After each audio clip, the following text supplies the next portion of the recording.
orgulho do mundo é conversar sobre assuntos inteligentes com pessoas massa. Na série de podcasts que o Saúde começa a fazer a partir de agora, nós vamos discutir hoje sobre transexualidade. Vai ter uma ênfasezinha sobre a transexualidade no esporte, que é um assunto super polêmico, que o mundo inteiro tem discutido. Eu tenho a honra de convidar e estar aqui comigo o Lázaro, que é um enfermeiro espetacular. A gente trabalha junto há muitos anos e vem defender o aspecto da enfermagem, do cuidado, do desenvolvimento da personalidade dentro dessa coisa da sexualidade. Dr. Rodrigo Greco, a fera, literalmente, médico endocrinologista, meu grande amigo e um grande conhecedor da endocrinologia que vai nos ajudar muito a entender esses aspectos dinâmicos das coisas. Muito bem-vindos. Muito obrigado. Prazer. Muito obrigado. Bora lá. Essa tal da transexualidade é muito louco. O assunto é muito importante porque é uma super disrupção dentro, inclusive, do estudo da sexualidade humana, né? Eu vou, em um segundo, introduzir o assunto pra gente, para nivelar com as pessoas que estão nos assistindo, inclusive, mas a ideia, transexualismo ou transexualidade, falar transexualismo é errado, porque o ismo tem sufixo de doença, né? Então é transexualidade. É quando, tem um autor lindo que fala, John Money, a pessoa nasceu com o sexo certo, mas no corpo errado. Exato.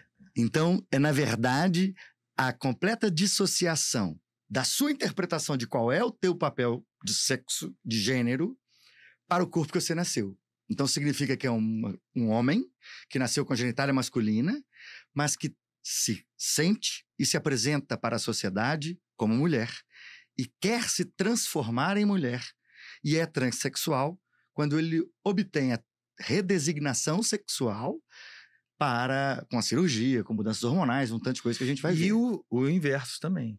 Inclusive, o pessoal tem a ideia de que é impossível fazer as mudanças sexual do sexo feminino para o masculino, mas já tem, inclusive, cirurgias com novo falo. Esse novo falo ele vai ser anatomicamente igual, porém ele ainda é não funcional. Mas provavelmente vai chegar lá. Fazer o pênis de novo, a grande parada é colocar ele duro. Ele funcional, exatamente. Ele não é funcional ainda. Hoje, existem umas experiências que eu andei estudando e tal, não sei o que, coloca-se prótese.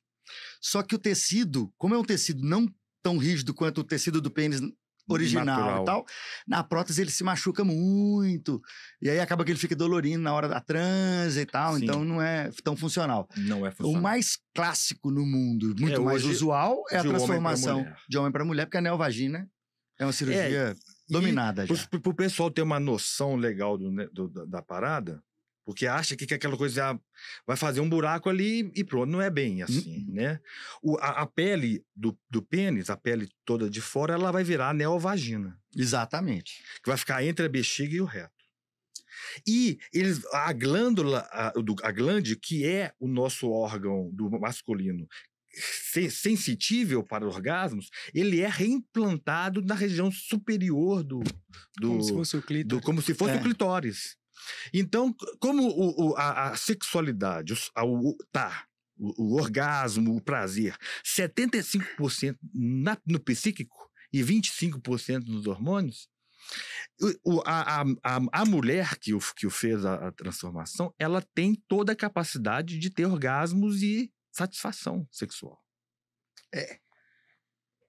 O mais louco e o mais legal é porque a liberdade hoje, que a gente tem que entender como já absolutamente normalizada, é que uma pessoa pode querer ser travesti, ou seja, apresentar-se para a sociedade como o outro sexo do que ela nasceu, mas sem transformação sexual. Mas aí não é transgênero. É travestido. É travestido.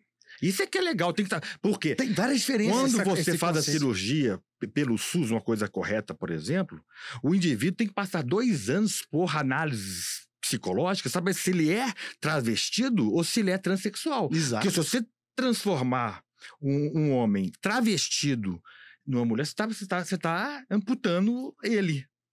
Você tá arrancando a perna dele. E você Entendeu? fala uma coisa muito importante, que é essa questão de ter esse acompanhamento pré aí, para ajudar a essa questão psicológica, né? Para ajudar nesse caminho que a pessoa vai enfrentar durante esse pré-operatório e também pós-operatório. Então é muito importante o que você está falando, Essencial. né? Ô, Lázaro, são protocolos. Protocolos, exatamente. Você resolveu fazer a cirurgia de transformação sexual ou de redesignação sexual, que é o nome certo. Você vai passar por avaliação endocrinológica, porque você vai ter que tomar hormônio do seu novo sexo. Então, você tem que saber se você vai comportar, tomar estrogênio. Como é que vai ser isso? Né? Você tem que passar pela apresentação social do novo sexo para você se afirmar se você deu conta de viver aquele novo papel social. Você tem que fazer a diferenciação entre travestido, homossexual. Ou com desejo de transexualidade. E o mais doido é o seguinte, que o mais interessante dentro dessa psique humana, dessa coisa linda que a gente tem hoje nessa liberdade da expressão social, da sexualidade, é que não obrigatoriamente o teu objeto de desejo se transforma. Você pode ser um transexual feminino, ou seja, um homem que fez a cirurgia transformou-se, passou a designar-se como mulher, e o desejo sexual continuar por homem ou continuar por mulher indiferente. Ah, ok. Isso aqui é doido demais, desejo sexual, o objeto de desejo sexual não é a transexualidade. Igual tem a mulher que é homossexual. Exatamente. De repente ela vai querer continuar tendo uma relação com uma mulher também. Exato. Entendeu? Hoje, a gente tem que entender a transexualidade como algo que é diferente a designação do corpo, de sexo, de gênero ou de desejo. Exatamente. Não é XY. Se você quer transar com homem, com mulher, ou com quem você quiser, ou com a galera toda, mesmo massa. porque, mas você trocar de corpo não te impede de transar com todo mundo na boa. Exatamente. Exato. Isso aí. É o diferental. Eu tenho que saber que uma coisa é uma coisa, outra coisa é outra coisa. Desejo de ser uma coisa. O objeto que te dá desejo, se ele vai ser masculino ou feminino, massa. Isso é uma questão do teu desejo. Pode ser os dois. Pode ser a Pan, velho. Adoro Pan. Pode ser a árvore, né? A árvore, né? Como é que é a árvore? O cara transa com a natureza. Ah, sim. Eu esqueci o nome disso aí, tem um nome. Bicho, eu não vou lembrar também. E uma coisa sensacional também, que eu sempre disse para os meus pacientes no consultório, o mais importante é que você deve, inclusive, procurar apoio psíquico, psiquiátrico, tem que ter. Médico e tal, não sei o quê. Tem que não ter. Na transexualidade, eu digo, inclusive na homem. Não, em qualquer situação. Quando ela for... Na hétero também. Na hétero. Super. Quando ela for egodistônica. Isso é show. Se você é homossexual, mas não se conforta em se apresentar para a sociedade como homossexual, errado, né? Você é egodistônico. Entendi. É digno de um processo terapêutico para você se entender e se respeitar. Exatamente. Porque é só você se respeitando que você vai exigir que a galera te respeite. Tem o ego sintônico. Eu sou homossexual, gosto de ser homossexual, me apresento na boa para a sociedade, não tenho angústia. Isso não é digno de nenhum tipo de abordagem terapêutica. Tô feliz e boa, né? Com quem eu vou fazer sexo? Tá resolvido. Isso é um problema meu. Tá resolvido. Né? Tá resolvido. E toca a vida. Agora, a grande importância é que esse cara tá resolvido e ele é homossexual, ele tá na linha dele. Agora, uma pessoa que realmente vai se passar por uma cirurgia tão drástica, ele, independente de ele estar resolvido, se ele achar-se resolvido ou não, ele tem que passar por uma análise profissional importante. Exato. Por quê? Porque é um negócio que não tem retorno. Igual eu falo com meus pacientes de cirurgia bariátrica. Não é assim não, neguinho. Você vai lá e fez uma cirurgia, beleza. Virou magro.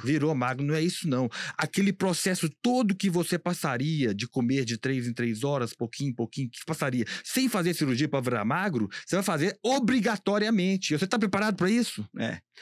É a mesma coisa. É magro com cabeça de gordo. Em maior dimensão. Nós estamos falando do homem com cabeça de mulher, da mulher com cabeça de homem. É o magro com cabeça de gordo. E no hospital, eu tenho uma experiência, uma vivência, né, muito grande dentro do hospital.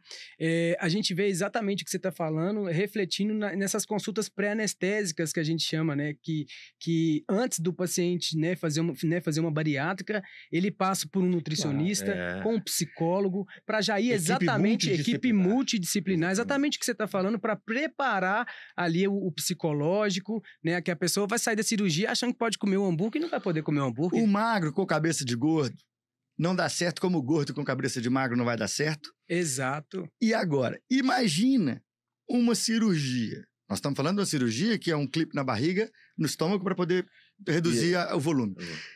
Que mexe no teu saco, no teu pênis, no peito, na barba, depilação a laser, amputação do pomo de Adão aqui, do gogó. Exatamente. Como é que chama aqui? Gogó.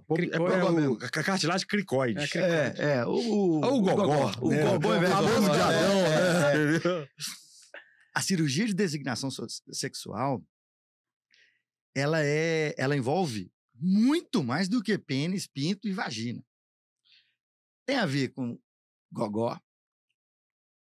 Você pode fazer cirurgias de maxilar, essas coisas, para ficar mais afeminado ou mais masculinizado. Para você tirar esse rosto quadrado, igual o homem que quer se apresentar com a designação mais forte aqui, faz a harmonização facial e tal, com enxerto, aquela. Você vai fazer o contrário, para poder afinar o rosto, ficar mais delicado, corrigir aqui a apresentação do queixo. Eu não sei se você sabia, velho, quem fez essa super estudo, já ia falar uma palavra quase, mas um super estudo sobre essa coisa do corpo, o formato do corpo diferentes entre homens e mulheres, foi Da Vinci. Sabe aquele desenhão? Da Vinci é um gênero humana. Dos gêneros, né? Da figura humana. Lá ele já apresentava as diferenças. A linha mamilar é diferente no homem e na mulher. A linha mamilar, tanto no centro lateral quanto no ápice dorsal, axial, era diferente. A formatação do rosto, sobrancelha, posicionamento da orelha, ombro, tudo isso pode ser revisto na resignação sexual. Resignização sexual. A transformação sexual via cirúrgica. Então é muito mais complexo do que só ir lá e cortar o saquinho da galera. É uma coisa que precisa de, por isso, seguir efetivamente os protocolos. No Brasil, o SUS faz a cirurgia, o que eu acho que é extremamente importante, porque dignificou a pessoa que deseja buscar o serviço público, porque, afinal de contas, está na Constituição lá, no artigo blá, blá, blá, exato, que a saúde é um dever do Estado. Sim. Então, dar saúde sexual é dever do Estado, igual dar saúde para tratar diabetes. Agora, você tocou num assunto muito importante. Inclusive, quando eu fiz endocrinologia, eu fiz a residência no Hospital de Base de São José do Rio Preto. Foi o primeiro hospital a fazer cirurgia de mudança pelo SUS no Brasil. Aqui em Belo Horizonte, quando eu trabalhava ativamente na sexualidade, o HC já fazia. É o Borges da Costa, que hoje é a referência.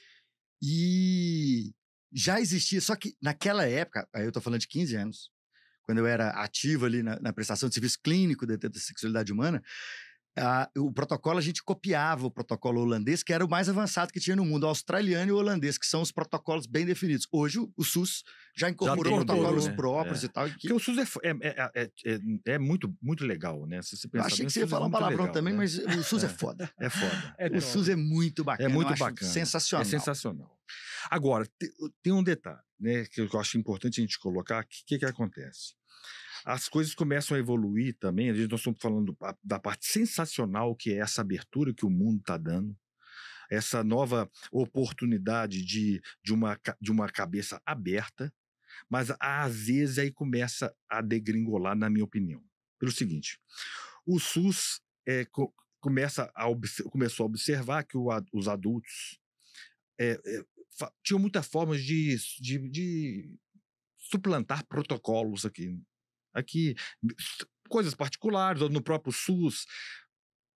O que acontece? O pessoal da USP, por exemplo, está começando a diminuir o número de indivíduos para tratar dessa questão de fazer a cirurgia de transformação. Ou cirurgia, ou caminho para tal situação, e diminuindo essa probabilidade, porque as pessoas estão recorrendo a outros caminhos e passando a verba aqui existente para o trabalho com crianças.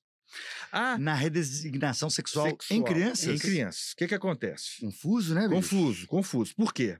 Porque o que acontece? O indivíduo, criança, que tem uma genitália ambígua, eu concordo. Você vai fazer a redesignação sexual, sim, porque ele tem a menina, por exemplo, o menino, por exemplo, tem uma... Nem é redesignação. Aí é designação sexual. Exatamente. Por exemplo, o indivíduo tem uma resistência à testosterona, por exemplo. Nasce com vagina. Vai com a vagina.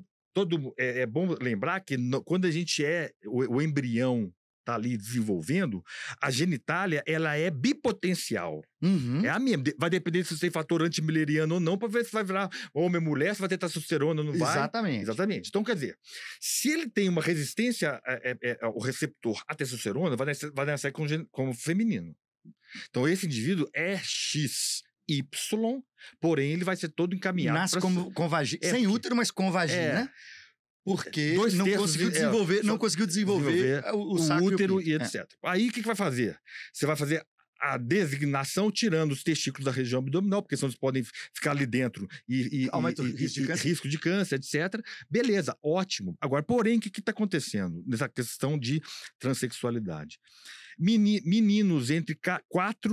e meninas entre 4 e 12 anos de idade que não têm genitália ambígua, eles podem passar pela paralisação. Se esse menino de 4 a 12 anos, os pais ou seus meninos, não sei o que está acontecendo. E se eles designarem que não é menino de 4 anos, não é para ser homem, é para ser menina, ele é passado por uma parada uma amputação, entre aspas, da puberdade. Amputação química, né? Química. Toma um remédio para bloquear o hormônio. É o GNRH. Até que ele decida, vamos dizer assim. Até que ele decida. Doido. Quer dizer, você vai lá... Muito cedo, né? Você vai lá e dá, por exemplo, para o menino... Você vai dar o LHRH, o Luprodepo, por exemplo. Para poder bloquear. Vai bloquear a produção de hormônio que vai levar à produção. No menino. Eu vou voltar atrás um segundo, então, Rodrigo, que é o seguinte. Só para deixar montada a cronologia. A gente, na primeira formação celular, a genitália é ambígua. É multivalente. Bipotencial. O menino vai ter o desenvolvimento do pintinho e saquinho quando ele é XY e está em todas as funções hormonais normais. Vai ficar mais ou menos paralisado durante a infância inicial ali, e no começo da puberdade começa a produzir hormônio na cabeça, FSH, que vai estimular o saquinho ou o ovário e vai produzir ou testosterona ou estrogênio, e vai ter a designação final, que é feminilizar, características sexuais secundárias, ou masculinizar, começar a nascer o cabelinho, começar a nascer o cabelo do peito, começar a nascer o cabelo né? Voz, o pomo de Adão. Exato. E uma série de outras coisas. O que você está dizendo é que, tão precoce quanto na de 4 a 12 anos, ali, já pode bloquear o menino para ele não ter desenvolvimento sexual, de caracteres sexuais secundários. E entre 4 e 12 anos. E entre 13 e 17 anos, estão fazendo a hormonização cruzada. Então, ou seja, até 4 a 12 anos, a parada da puberdade, o impedimento da surgimento das características sexuais secundárias mais proeminentes, no caso, pelos nos meninos, no caso das meninas, a mama. E depois, quando chegou aos 13 anos, fazer a hormonização cruzada. Bicho, o que você está falando é muito importante. Isso é grave. Eu não tenho embasamento de conhecimento psíquico e principalmente até sociológico para dizer se isso é certo ou errado. Mas é absolutamente necessário que haja uma discussão ampla. É inquietador mesmo. Para poder definir critérios.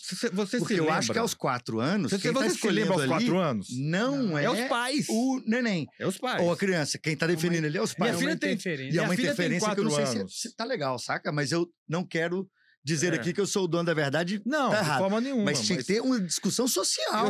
Eu só quero saber, o que eu quero colocar, porque também é o seguinte, eu não sou dono da verdade, nem também vou me abster de falar o que eu penso. Sim. Porque uma coisa é uma coisa, outra coisa é outra coisa. Com 4 anos de idade, minha filha tá chegando nessa idade, por exemplo, eu nem lembro que eu existia. Nem eu. Sei lá o que eu fazia aos 4 anos de idade. Para aí, ué. Eu tenho certeza que definição sexual eu não era capaz de fazer naquela época. Isso é os pais. Tem uma interferência, tá errado. A gente enxerga isso, né? E será que a gente tem, vocês têm conhecimento, assim, de uma estimativa, de uma prevalência? Como é que tá essa questão aí de quanto mais cedo iniciar com essa hormonização? Vocês têm essa... Você tem? Não, o que eu posso dizer é o seguinte, se realmente o indivíduo tem uma genitália ambígua... E a gente pode falar mais perto aqui também. E a gente sabe que aquele indivíduo não tem condições físicas, estruturais de seguir aquele sexo. Eu acho que quanto mais cedo começar, melhor. Porém, volta na parte social, quer dizer, e se esse indivíduo quisesse ser mulher? Vou até... Ou ser homem? Recolocar o que o Rodrigo está falando. Quando o homem é XY, tá lá no nenenzinho, dentro da barriga, menininho, feto, embrião, não tem as condições hormonais de se desenvolver pintinho e saco, vai nascer com uma vagina ou uma pseudovagina. Com uma cirurgia hoje disponível no mundo, é muito mais funcional para fazer uma neovagina do que colocar um pintinho ali.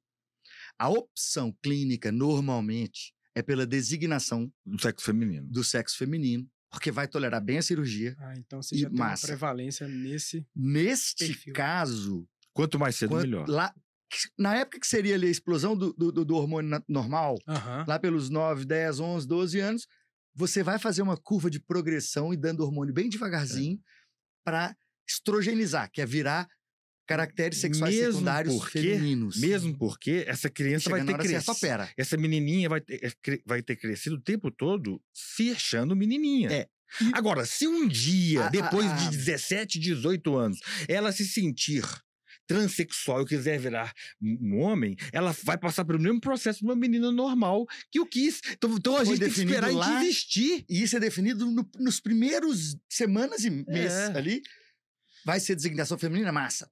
Toca o cacete, vamos tratar. Agora, no futuro, se ela quiser ser João em vez de Maria, tudo bem. Ela vai viver. Ela é Maria, acabou. Se ela vai querer um dia viver uma experiência de transexualidade para se designar, ela é Maria e acabou. Exato. Maria e João, eu usei um estigma forte. Estigma forte. João Maria. Vai ser cancelado, né? Desculpa. Não precisa cancelar, não. É o seguinte, a verdade é o seguinte, que a gente, nesse sentido, eu tô aqui como uma pessoa aberta, uma pessoa sem preconceitos, e eu gosto de falar o que eu penso. E é detalhe, eu não tô...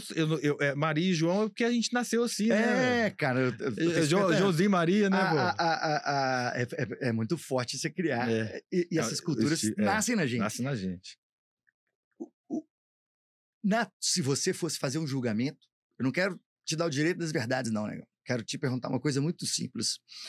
Mas se você fosse estabelecer um critério de idade na tua percepção social da vida, para falar assim, agora eu aceito que a pessoa entre para um processo de estudo e análise para redesignação sexual. Você diria para qual idade, mais ou menos, meu velho? Eu já puxava para adolescência para frente. Pessoa já formada de cabeça, com personalidade, já entendendo seu contexto social, seu papel social. Eu acho que a partir daí dos seus 12, 13 anos, seria uma idade que na minha concepção seria tranquilo, assim, de você introduzir isso. Salientando, não é para dizer verdades e nem porque você está determinando nada. Eu fiz uma pergunta muito individual, respeitando aquilo que o Rodrigo falou. Eu quero ter o direito de pensar, né? Ter minhas opiniões próprias e tal. E eu te pergunto isso porque na pergunta para a sociedade é que deveria sair as respostas dos protocolos públicos. Sim. Exato. Né? Por exemplo, ele tem essa opinião, eu concordo. Só que como precisa, ele falou uma idade aceitável, mas como e precisa de protocolos para as coisas, não foi protocolado que você, para tirar a carteira, tem que ser maior de idade. Porque para você fazer uma série de coisas na vida, você tem que ser maior de idade. Então eu acho que nesse sentido, protocolarmente falando, para você começar algum processo de mudança transexual, você tem que ter 18 anos no Brasil, 16 anos nos Estados Unidos, na minha opinião. Beleza. A minha percepção é que seria um pouco mais precoce. Porque quando a gente estuda os casos das pessoas que vivem a angústia de estar no corpo errado, essa angústia começa mais precoce. Então, mas não é precoce 4, 6 anos. Precoce Sim. que eu estou dizendo é lá pelos seus 10, 11, 12, porque se aquela angústia virou uma angústia e você não se conforma com aquele pintinho e fala, gente, meu corpo não é de pintinho, meu corpo é de mulher, esse pintinho tá sobrando aqui.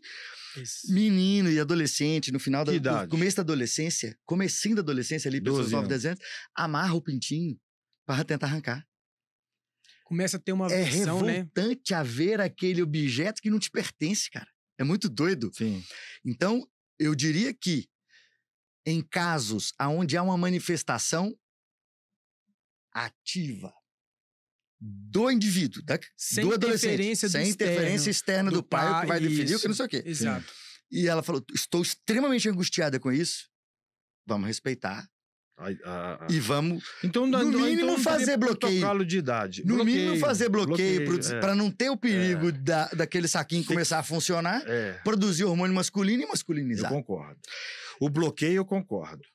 Pode ser só bloqueio e depois opera. Tá um tudo bloqueio- bem, um mas já bloqueio- deu o direito. Sim. Da pessoa, É. da própria pessoa, né? Pensar. E não ficar lá tentando se automutilar, Sim, arrancar aquele saco fora porque não gosta concordo. daquele trem que é um apêndice Eu inútil no corpo.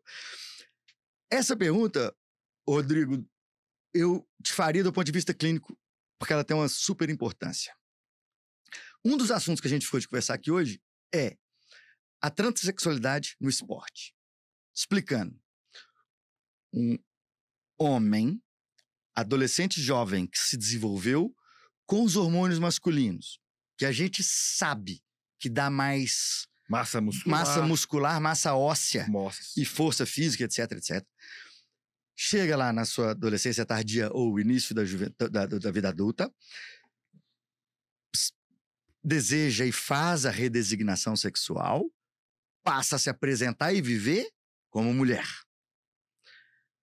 Quando essa pessoa resolveu jogar vôlei, ela deve jogar no time masculino ou no time feminino? Vamos lá, isso é legal. É uma pergunta difícil de responder. Exato, é.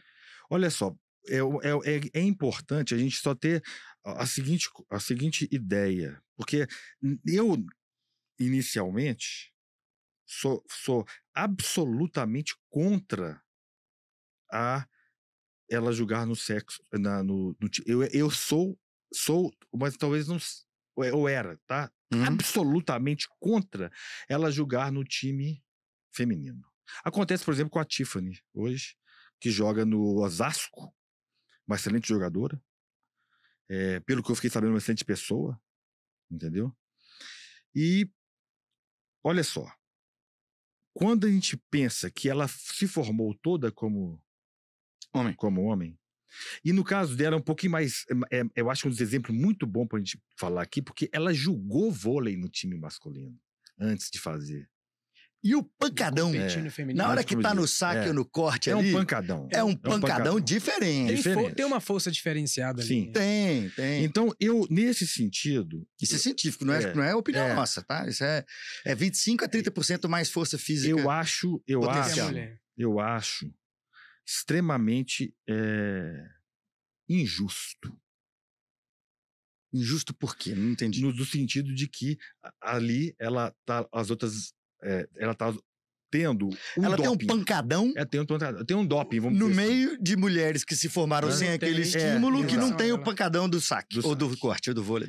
Então, eu tô falando, inicialmente assim, como a formação dela foi toda como homem, e ela tem um pancadão, como você está dizendo, diferenciado, eu acho injusto com as outras mulheres estarem...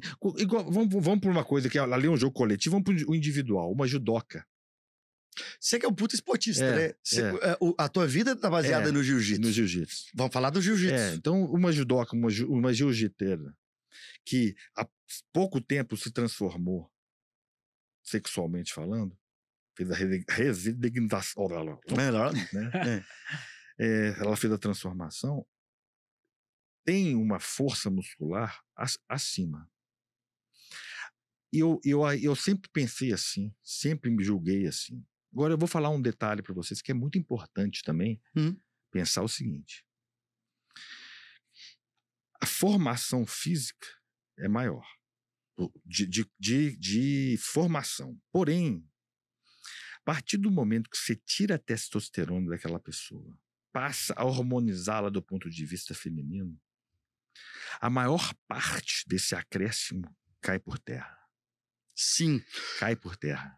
Então, o período de tempo em que ela está exposta aos hormônios femininos tem uma super influência sobre a capacidade física explosiva, ou seja, muscular e óssea. O que eu posso falar é o seguinte, atletas, usuários de testosterona... São banidos. São banidos. Porque não pode, testosterona exatamente. É um das drogas de doping. E aí eu digo para você, aqueles atletas que usavam testosterona, eu que sou lutador, usavam testosterona em altas doses para lutar nos eventos de MMA, ou seja, de vale tudo. Muita gente usava. A partir do momento que eles foram proibidos por um doping mais agressivo, pelos exames antidoping mais agressivos, caíram de rendimento de forma absurda.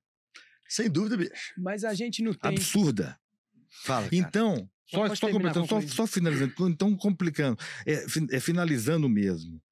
É um assunto tão difícil de colocar em pauta, porque eu acho que a pessoa entra como uma vantagem pelo fato dele ter formado a vida toda como sob estímulo de testosterona, então tem os ossos mais fortes, tem a musculatura mais forte.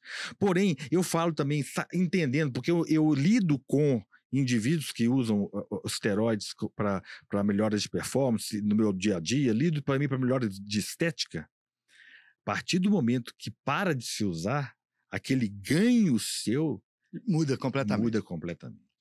Fala, meu velho. Mas, só vai lá. finalizando, pode concluir. Mas, por exemplo, eu faço terapia de reposição de testosterona. Eu faço aos 50 anos. E minha performance aumenta com a terapia de reposição de testosterona. Porém, no entanto, se eu deixar de fazê-la, você murcha. Eu vou murchar. Eu vou perder um pouco da minha força. Mas eu não vou ficar fraco igual minha esposa, não.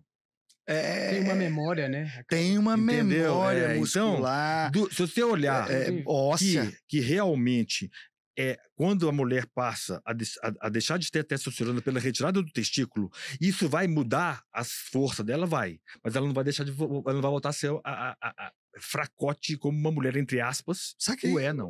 Com absoluto respeito. Então eu sou contra.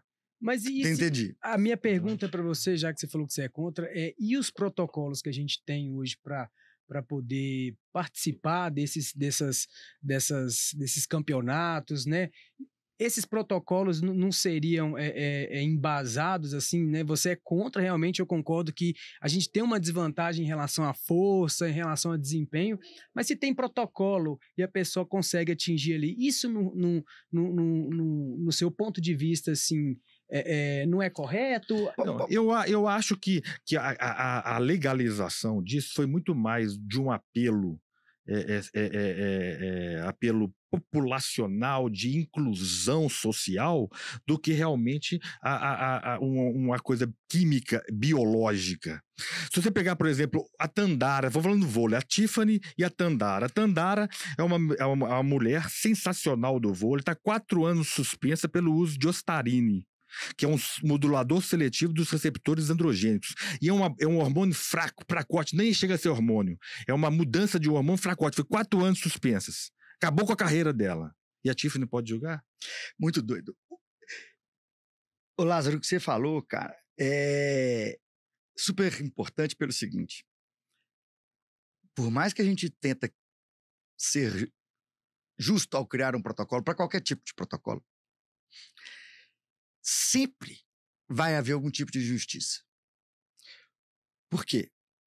Aqui nós não estamos falando só dos caracteres clínicos, bioquímicos do estímulo hormonal durante a adolescência. Nós estamos falando também dos aspectos sociais, dos aspectos de inclusão, e eu acho que várias federações de esporte mundiais já determinaram que vão aceitar os atletas transexuais no grupo feminino normal, mas por tentar se posicionar dentro do mundo moderno. Dessa inclusão. Nesse sentido eu acho válido, entendeu? O problema é esse. Sendo que bioquimicamente... Não é legal. É diferente. É. Mas, porra, o mundo não se abriu para que a nossa apresentação sexual seja livre? Exato. Então o esporte também se modulou para aceitar, mesmo abrindo uma exceção. Uma exceção mesmo. E nisso que eu falei aqui... discussões super Cabral, legais. é nisso que eu falei aqui, nisso que eu tô dizendo aqui. Quando você me fala, me pergunta como médico, como endocrinologista, que entende tudo de hormônio, que eu vivi minha vida mexendo com hormônio, eu concordo, não acho injusto. Agora me pergunte como, do ponto de vista para a humanidade... Um cidadão que está dentro do mundo aí tentando... Para a humanidade, ok. É igual a questão da vacina do Covid. Para o indivíduo sozinho, que vai tomar aquela injeção de spike, proteína spike, pode dar isso, individualmente, pô, não, mas coletivamente tem que tomar. É diferente do ponto de vista.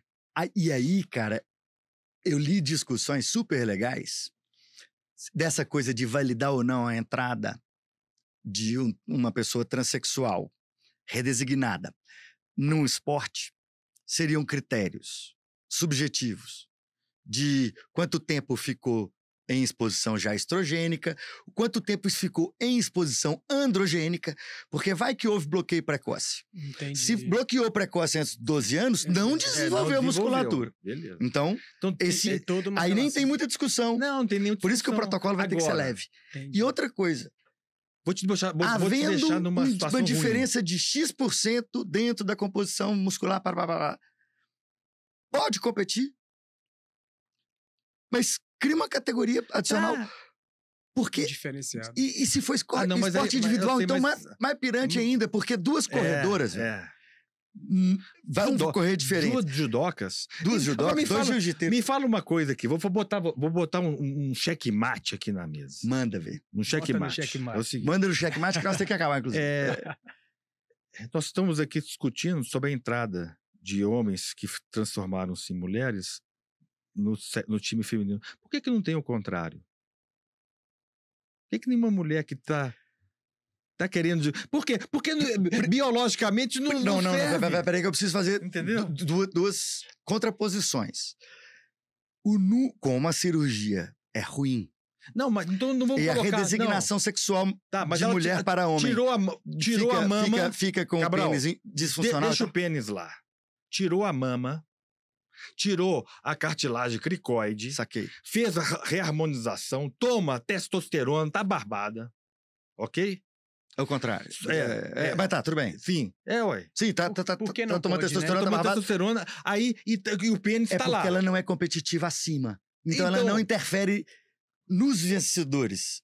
Ela não é competitiva. Ele não é competitivo acima, ele não vai ser.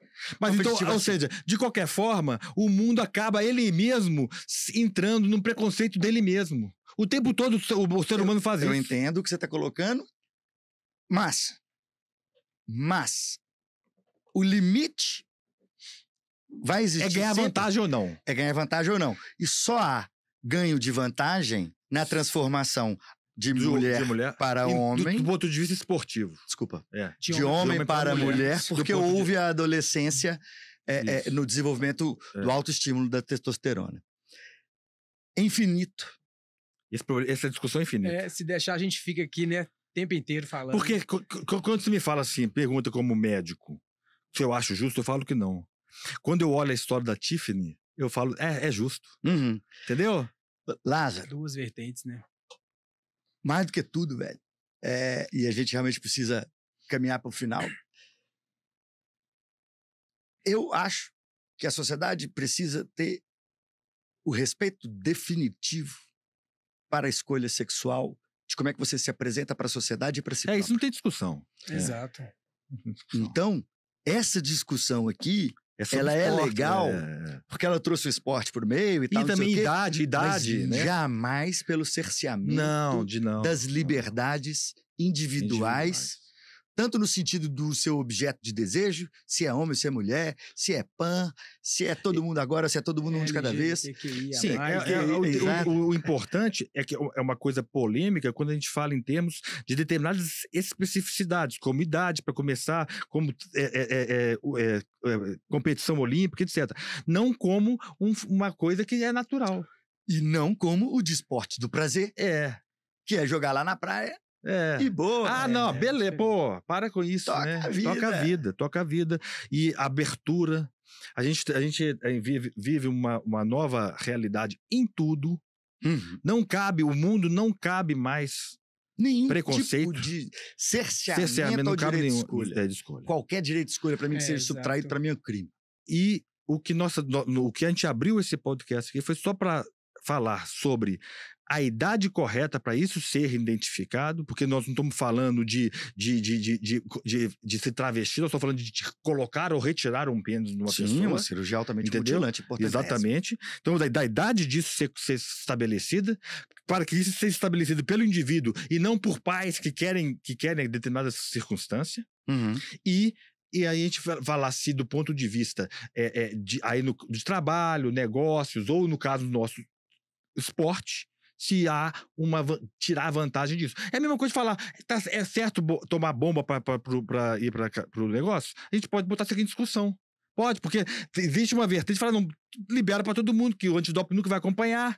Então, entendeu? Então, ou seja, nosso negócio não é discussão sobre a liberdade individual. É sobre o ganho de vantagem naquele momento. E acho que vale a pena demais trazer sempre coisas polêmicas para a mesa e para discutir, porque a sociedade precisa aprender para se posicionar agora e cobrar tanto dos nossos legisladores legais, congressos e tal, quanto dos legisladores das normativas éticas da atividade médica, de enfermagem, etc., etc., para que essas entidades também se posicionem e nos ajudem a conduzir os nossos casos clínicos de consultório. Olha, só um detalhe agora, para a gente não ficar aqui também os famosos muros em cima do muro. Inclusive, vou botar a Clara no jogo, entendeu? Também. Voto. Transsexual no esporte competitivo, sim ou não? Cada um vai dar seu voto, sem para a gente não ficar em cima do muro. Eu acho que não. Desde que haja. Eu faria protocolo... Não é assim. Não, porque eu faria o protocolo um pouco mais flexível, do tipo, se a supressão de testosterona foi precoce, não houve desenvolvimento sexual secundário que diferencie, eu diria sim. Se viveu a adolescência toda como homem, teve a carga de desenvolvimento muscular e tal, eu diria não. Não. Sim ou não? Sim. Sim. Incluir. Exatamente. Então, 2 nãos e 3 sims. Não fica em cima do muro, não. Viva a democracia. Ganhamos, Mas é uma coisa... E lembrando que quando nós colocamos os sims e os nãos aqui, são só em relação à competição, coisa esportiva. Nós não estamos falando do direito de transexualidade. Aí vou te falar, eu vou falar pra vocês. Não tem discussão mais, não. Eu fui um dos primeiros médicos no Brasil, pelo SUS, a dar hormônio acabou, essa discussão não existe mais, não. Aí seria um retrocesso a gente trazer essa coisa pra mesa.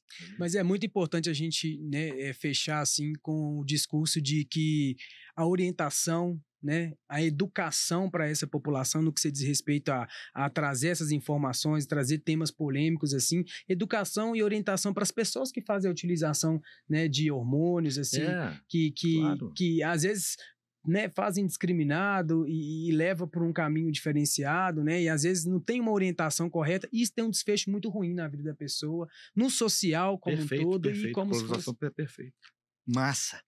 Muito bom, parabéns. Que lindo. Muito obrigado. Para nós. Tamo junto. Muito obrigado. Os dois também.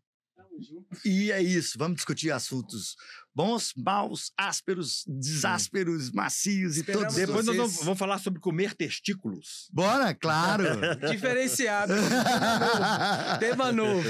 Então tá bom. Obrigado, Até a gente. próxima, Valeu. galera. Tchau, tchau.